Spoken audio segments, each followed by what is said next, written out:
Hello.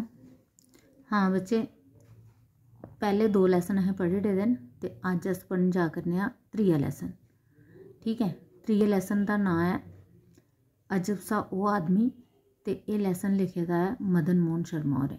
सारे कोला पैह्लें अस मदन मोहन शर्मा दा परिचय पढ़ने आं, फिर उसदे बाद पढ़ के क्हानी अजब सा ओह् आदमी। मदन मोहन शर्मा हुंदा जन्म सन 1934 ईस्वी च जम्मू शैह्रा च होआ। 10वीं दी परीक्षा इ'नें रणवीर हाई स्कूल थमां पास कीती ते फ्ही BA ते MA अंग्रेजी दियां परीक्षां प्राइवेट तौरा पर पास कीतियां। शर्मा होरें अपना व्यावसायिक जीवन सन 1952 च बतौर स्कूल अध्यापक शुरू कीता। बाद च इंदी नियुक्ति अंग्रेजी दे लैक्चरर दे तौरा पर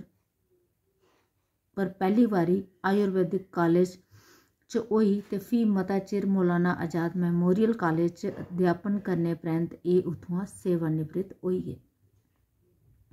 मदन मोहन शर्मा होरें 12 ब'रें दी उमरी च गै लिखना शुरू करी ओड़ेआ। सन 1953 च इ'नें अपनी पैह्ली डोगरी क्हानी ढक्कड़ू कि'यां चढ़ां लिखी। क्हानियें दे इलावा इ'नें रंगमंची नाटक, उपन्यास ते लेख बी लिखे दे न। डोगरी क्हानी गी दिशा ते विस्तार देने च इंदा खासा जोगदान है। इत्थूं धोड़ी गै रखना, ठीक है। परिचय इत्थूं धोड़ी गै रखना। फिर ओह्दे बाद जेह्ड़ा है एह् लास्ट लाइन दिक्खो, इस्सै पेज उप्पर लास्ट लाइन दिक्खो। इ'नेंगी इंदे क्हानी संग्रैह दुद्ध लहू ते जैह्र उप्पर साहित्य अकादमी दा पुरस्कार बी थ्होए दा। एह्कड़ी इक लाइन तुसें इंदा परिचय लिखने दे बाद जोड़ी लैनी, बस इन्ना गै इंदा परिचय ऐ।